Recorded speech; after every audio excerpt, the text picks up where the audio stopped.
Welcome to Light Being Found. My love Jason was in the U.S. Army. 20 days after I found him, I started documenting my journey through video and audio recordings. Join me as I share my journey as a suicide loss survivor, from struggling to find the light to light being found. Hello, loves. Welcome to the Suicide Loss Survivor Podcast, Light Being Found. This is Season 1, Episode 1. And it's a very special day for me and for many. It's Veterans Day. I found Jason just about 6 months ago on May 10th. May 11th was his birthday. He was in the military, and it's a special day for me, for sure, as it is for so many. In today's episode, I really want to go over some, when I was reflecting on what's the podcast going to be about.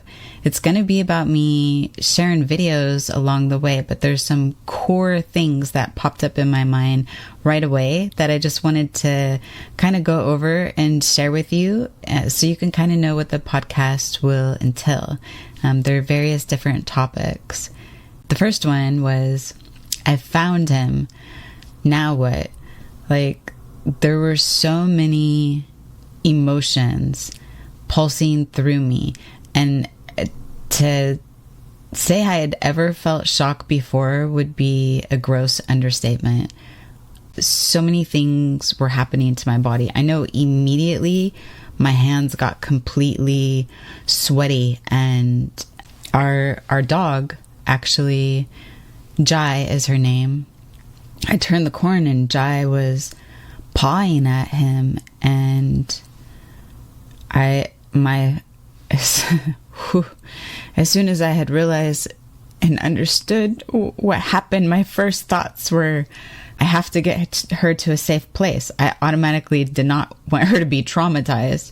So, in hindsight, it's interesting to kind of reflect back on those emotions pulsating, and then the different actions that come into play almost automatically. But at the same time, I wasn't in the driver's seat to a certain extent, because shock just pulsates out of every part of my being. So it's almost like this bizarre autopilot from wow, what do I do now? And then also what a sheer disbelief. So all of those emotions coupled together in just a whirlwind of hormones also coming out at the same time was wild. So I know I'll talk in great detail about my experience from calling 911 to the police and detectives and everyone showing up, the countless line of questioning that was repetitive from multiple different law enforcement individuals, and just how I navigated that. But there's no way to prepare for something that's so incredibly shocking to the core. So I'll be discussing that. And then also another thing was letting loved ones know. I grappled with that. I didn't know what to say or necessarily how to say it. And luckily I was able to call a family member, and then they were able to reach out to the other important members of the family. From that point, I didn't have to continue calling family member after family member after family member. But what came with that as well was wild. His family was on the East Coast for the most part, and weren't necessarily too close to him the last several years. So, there was a lot of ask you me assumptions that were just so hard to take in and hear.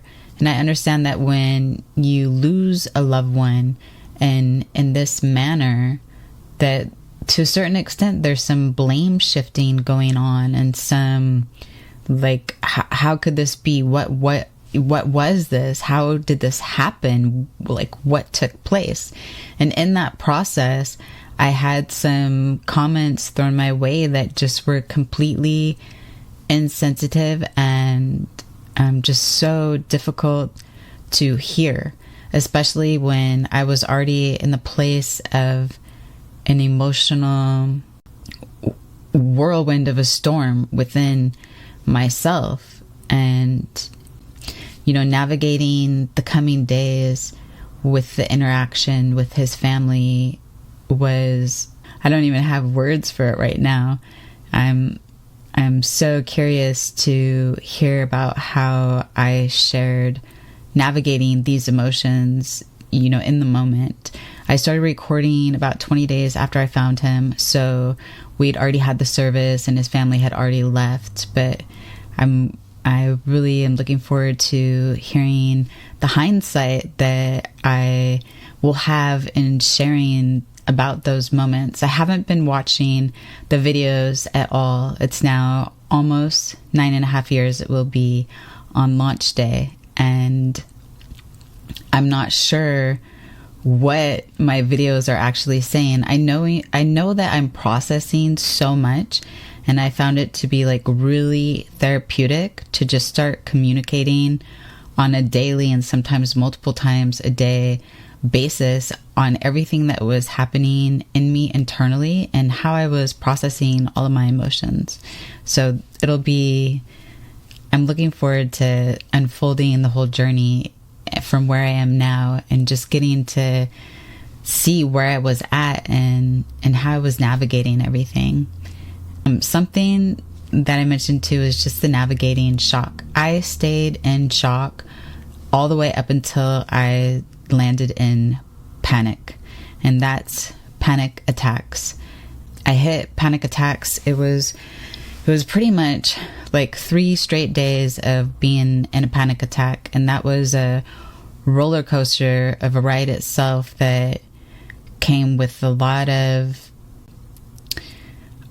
different actions to try to figure out what was going on with me and what was happening, what was wrong, and a lot of different seeking out help. I remember just sitting with my phone, like calling person after person after person, because I was like, I'm not okay, and I don't know what to do. So at the end of those 3 days, I had to check into the emergency room. I was in fight or flight the whole time. So when you're in that state of mind, all of your hormones are like, my adrenals were just going, and it did so many interesting things as far as my ability to function at any capacity. Like, I couldn't. And so just the realization that up until that time frame where I entered into just complete panic, I know it's part of my journey and many suicide loss survivors' journeys to be in that state, which comforted me to actually hear and realize that. I thought something was totally wrong with me, and I had just started going to a support group for others that had lost their partners to suicide, and to hear everyone in the room, really small intimate groups in person, like 8, 10, 11 people at a time, and it's pretty much the same people for the most part. Some new people come, some people leave, but it's a pretty intimate group. They all were just like, oh yes, that's so common, like, oh, like, this is part of your journey. And I remember feeling a bit relieved to a certain extent to understand that what I was going through was grieving, and that it was okay what I was feeling, because part of me had been fighting it, and that was really a big part of what felt like a battle with working through the panic attacks and being in a state of panic, which for those of us that have been in a state of panic, we completely know and understand that it is not an anxiety attack. They're totally different, and it's almost, it's almost, for me, it's not comparable, because when I was in a state of panic, I could not function. I know there's varying degrees as well, but so just navigating from being in shock, then going into panic, and then in moving through my healing journey, being able to reflect back that that was actually shock that I was in for. And I think it ended up being, I want to say like about 7 weeks that I was in shock before I hit just being in panic. And I actually was in that panic for those 3 days before I checked into the ER. And then I went on quite a journey with the Western medicine. Yes, I don't know if I'll call that a hindrance or what, but definitely was eye-opening to the mental health of our care medically for individuals in our communities in this culture, and how it's tended to and how it's navigated. It was so surprising to me. I was completely floored. Through that time, they diagnosed me with having PTSD, which makes sense, but they also prescribed these drugs that just completely take my light away, numb me out. There's no feeling, like I'm not even in there. So my journey with panic was really about wanting to control the panic and resist being in a place of need to have something outside of myself to be able to manage the panic. So just diving into that part of my journey more. And then I mentioned also group therapy.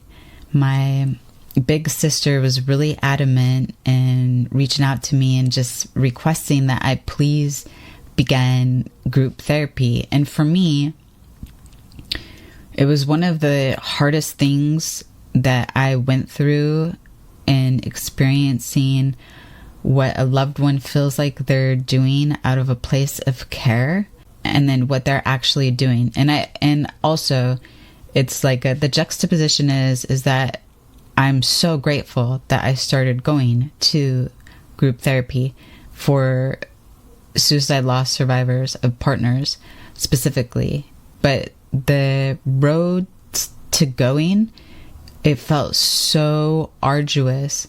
And especially because I was still in a state of shock. Like my ability to function was almost null. I remember when my big sister's daughter was 2 and we were outside playing in the little kiddie pool. Well, she was. And we were outside talking, and she wanted to get in the pool, then out the pool, in the pool, out the pool, like from 1 second to the next. And she'd get out, and then she'd want to start crying because she'd want to get back in the pool. And I was just like, what? She did that for minutes and minutes. It just seemed like a really long time. And my big sister was saying, cognitively, she's literally just in the exact moment of now, which is always a present. There was no before, there's no after. In the moment, she wanted out of the pool, and then the next moment, she wanted in the pool. And that was metaphorically like a good reflection on how a lot of my navigating in my grief journey felt, especially, I want to say, like the first several months, but definitely the first several weeks when I was in shock. I didn't have capacity to do anything except for that exact moment that I was in. And it was whatever and wherever that moment took me. So there was a lot of going through that process and learning grace on accepting that I wasn't necessarily, to a certain extent, capable of being outside of that moment. And I just had to navigate my grieving journey as such. So group therapy will definitely be something that I share and talk about. Cleaning out belongings. that came with a lot of emotion. And there's no, just like grieving, there's no way that there's a right or a wrong time or way to do it or go about it. Just like us, the whole process is beautifully different for every single individual based on your own life experiences and how you're navigating everything. So there's no right or wrong. It's really just tuning in to yourself energetically in a space and place of love and checking in and seeing, like, am I okay to not have these items, or do I still want these items, or do I not want to make any decisions quite yet on what I do with these items? And then embracing whatever that decision is for yourself instead of getting like so much feedback. So many people have input on this journey when they've never been through it. And if you haven't been through it, then you cannot have any input. And I think that's has a lot to do with like a lot of things in life in general. But it's just amazing to me how many thoughts come flying out of people's mouths that they think are some way helpful. And I also feel that we come from a place where we want to fix everything, or we don't want to see these emotions. We want to make them better. And so like there's this internal discomfort and inability, for the most part, for people to actually be able to just hold beautiful space, just filled with love for someone that's going through whatever type of scenario they're going through, and especially grieving, to just hold that space for someone.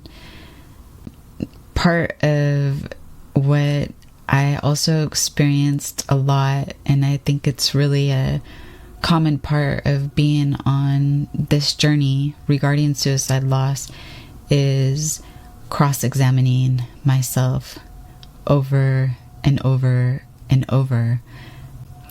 Every time like I remembered or learned or found something new in our love story and in his life or about his life, it took me plugging that one bit of information in and then going through the whole entire scenario over and over and over again. It was this incredibly exhausting cross-examination of myself. There was just so much guilt, and also I didn't have anger towards him at all. I had anger towards me and wanting to understand, like, what did I miss? How did I miss this? And every new bit of information or something that came across differently than I had heard it the first time, any way that I had changed the lens that I was looking through, required of me to completely process that entire storyline again and understand like where or what happened to where I missed this, and how could have I missed this. So like that part of my grieving process was so arduous. It took a long time, what really felt like a long time, for me to be able to accept and lean in and let go of the control. And so that'll be a big part of what's in the videos and what I'll be sharing as well. Oh, another thing with the cross-examination is how grief gets held in our body. I have a saying that I really like, and it goes something like, that which we bury rots. And it's such a healing reminder to me that what emotion is its energy in motion. And that is so healthy to be felt and to be released, and for that energy to move and flow through our bodies, to acknowledge it, to look at it, to accept it, to embrace it, to feel it, and to know that it's okay to feel. I mean, that's part of our human journey here, and getting to be human is getting to feel all of the emotions that come with it and allowing oneself to be okay to feel all of the emotions without wanting to beat oneself up and say, why do I feel this again? Or how come I feel this for so long? Or when is this going to change or end?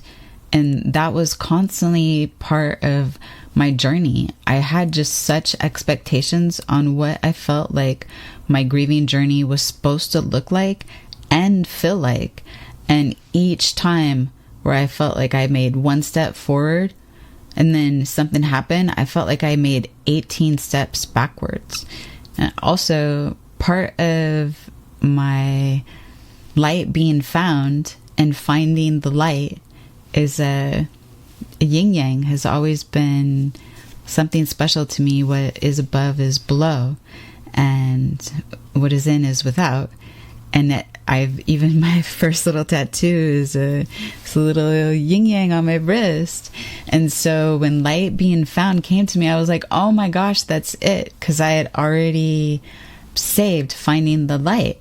And part of one of the things that I think about for how I felt when I was in such a dark place, I had to have all the lights on in the house. I don't know for how long, but it seemed like a long time because that's how dark everything was. And I can still see this vision, but I would envision me at the bottom of a tunnel, and I would like my fingers and knuckles and stuff just seeming like they were all in such pain because I'd be trying to climb out the well to find the light. And like then when I'd fall down, it just seems like, oh my gosh, my hands hurt and they're so bruised and painful right now, and I have to try to climb back out this well.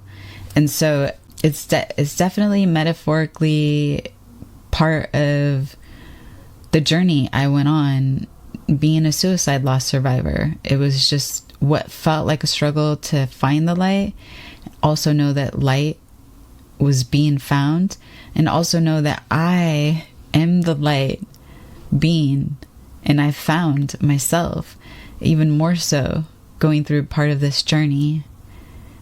Another thing is letting go of the expectations. I think I mentioned that, but that was a really big one for me.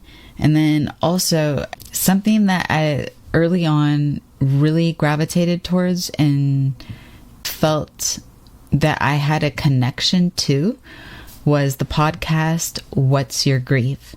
So if you have not checked that out, I recommend that you do. It might really resonate with you. There are two gals that do the podcast, and they have like a great connection and energetic interaction with one another. It's a great podcast, and I learned a lot on my journey where I felt so isolated in so many different ways. So what's your grief? But one of the things that they talked about as well is being an introvert or being an extrovert. And when I listened to that podcast, it was so helpful for me because I'm introverted. I'm an ambivert, and I can be in all scenarios. But ideally, I really enjoy like really close connections, and I'm introverted. When I'm in extroverted scenarios where it's a lot of surface talk, I find it to be quite energy draining. And so being able to kind of understand the grieving process and being in that state of mind and how I can help myself in being able to communicate with my loved ones on what I'm needing or how I'm needing them to show up was super insightful for me, because a big part of what I did not understand in going through my journey, especially the first several months, was how to ask my loved ones to just show up for me, to just check on me and to just hold space for me. And so when I kept getting asked, and when I say kept, it felt so infrequent, but when different loved ones would ask like, what do you need? I'm like, I don't know what I need. I didn't know. And I wish I would have understood then that I need I need to feel loved right now.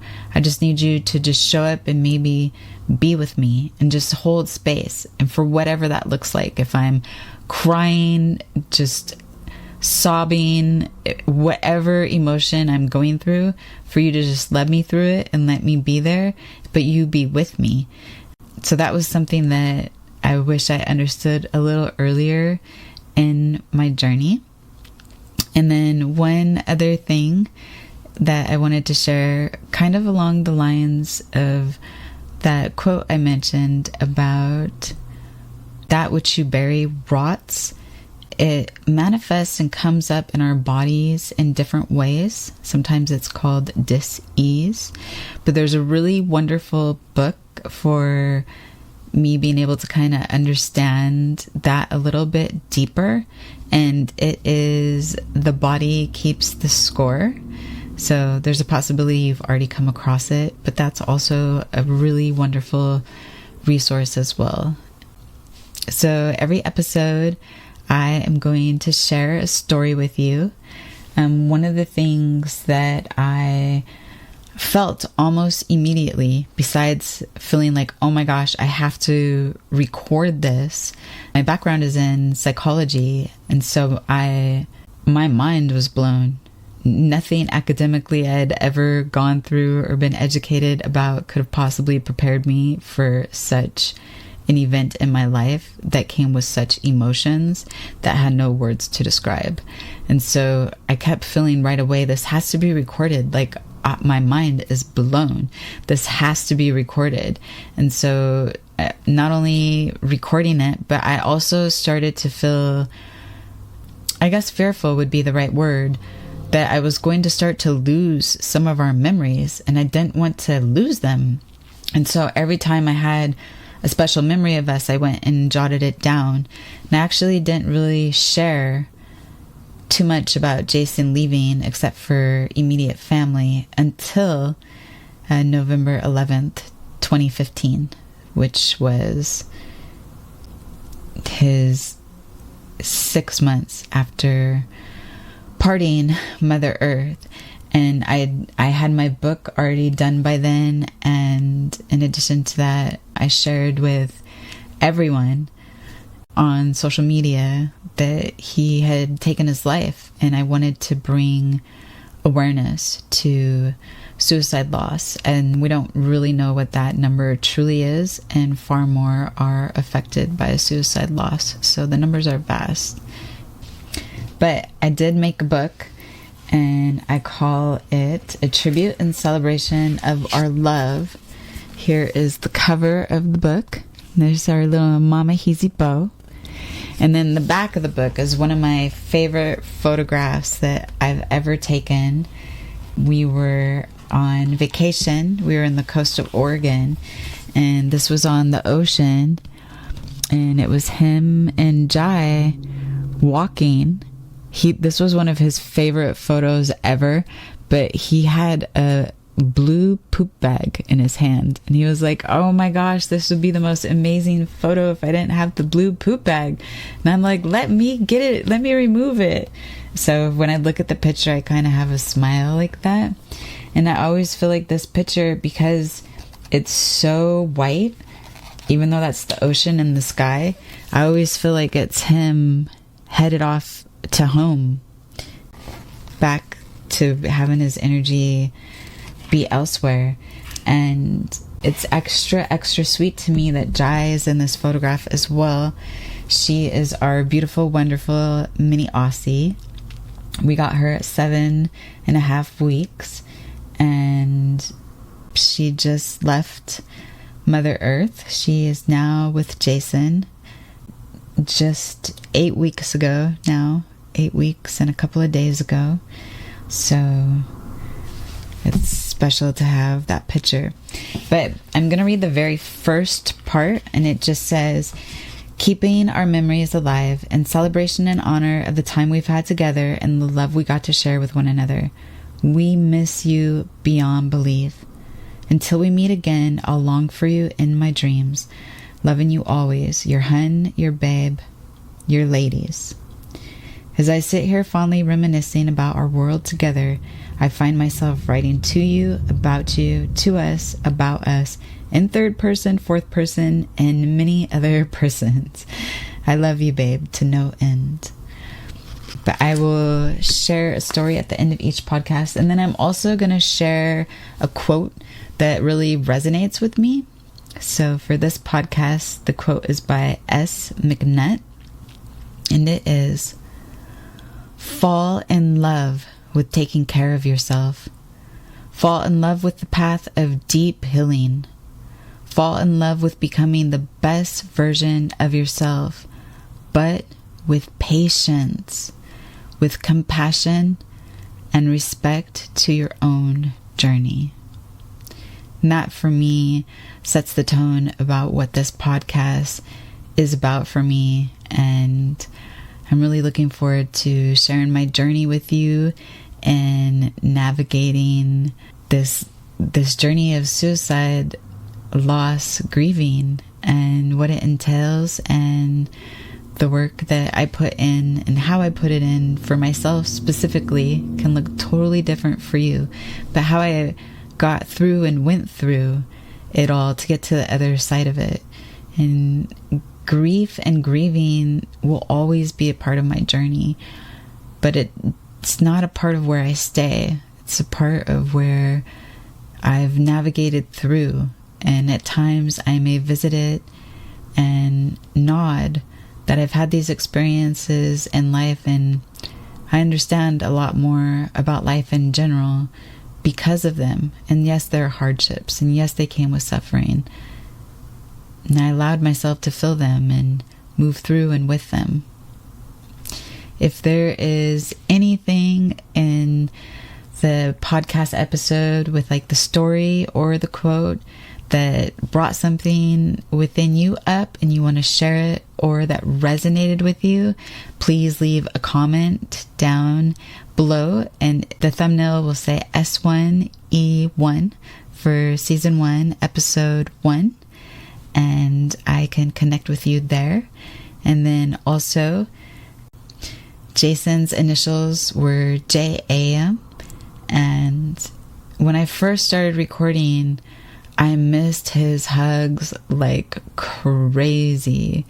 Even I had a few friends that said like he hugs with his soul. He just had these amazing hugs, and you exchange oxytocin when you have like human connection of a hug too, and your hearts are just heart to heart. And so after he left, I longed for his hugs. And at the same time, his middle and last initial is AM. So I had felt like we need to wake up to what's going on with military suicide, especially the Army, which is 2 times that greater than any other branch. However, since I've learned and realized and understood that when you're in a field where you see and endure and feel and are around a lot of trauma, so law enforcement, paramedics, firefighters, our soul dyers, military men and women, they feel these traumas that they are surrounded by in navigating their professions. And it is the top way that these individuals leave life, is by taking their life.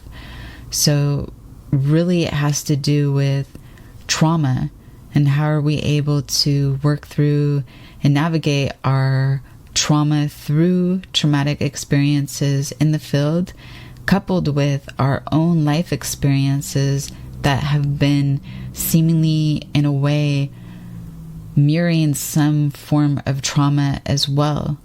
And so really working through the trauma and coming to like a acceptance and a resolution and a leaning into it for the healing. But so wherever you are at in your journey, I'm sending you so much love and light and healing. And I'm also sending and giving you these big, amazing, soul-soothing JAM hugs. All right. Thank you for joining me today. Please subscribe if you want to have the next episode in your inbox. Until then, take good care.